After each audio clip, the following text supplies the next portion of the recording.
And so who is really your ideal customer for private aviation, and why are more and more people, it seems, choosing charter flights today?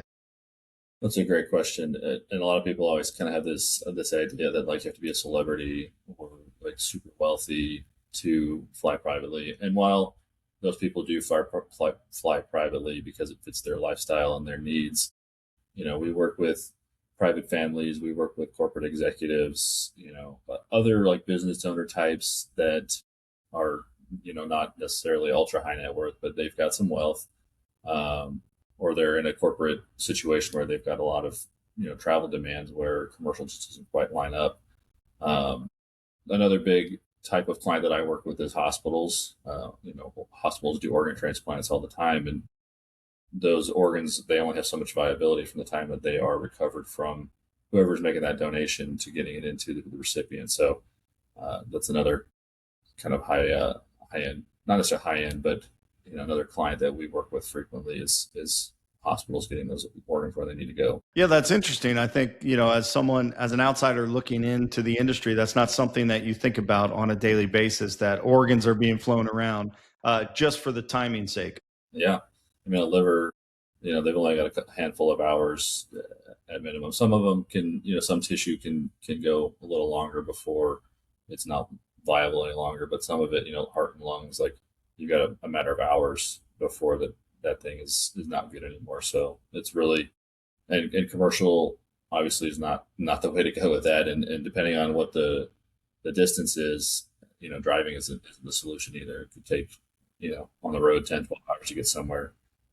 I did an organ flight a couple months ago from the Houston area up to the middle of Oklahoma. Like there's no way that could have been driven there in a couple hours. So it was, it made sense to get a private aircraft, get the medical team onto the aircraft and go get it and then bring it back. Yeah, that makes a lot of sense. And for you to be organizing that, that's got to feel pretty good, right? That, someone is going to be getting that organ and maybe saving their life.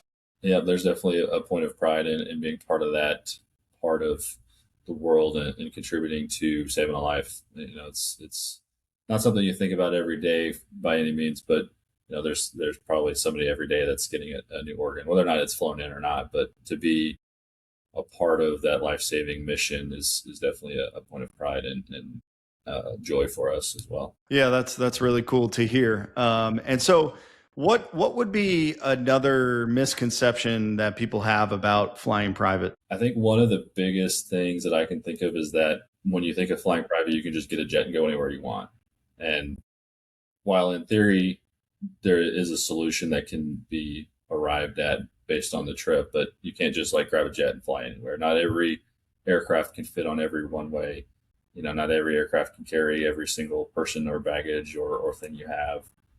There's limitations on, you know, if it's hot, if it's cold, if you're in the elevation, if it's a long flight, it's a little more complicated than just getting a jet and going where you want to go. There's a lot of coordination that has to go, a lot of vetting and approvals. And, if you're flying internationally, it gets even more complicated with getting overflight, getting permits to land, coordinating customs and all that stuff. So it's not as simple as just, I'm going to get a private jet and I'm going to go to, Bali for the weekend.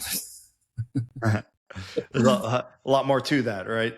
Yeah, that's. I think we've been maybe spoiled with the Uber and the DoorDash of the world, and people think that they can get everything right to their doorstep pretty Yeah, quickly.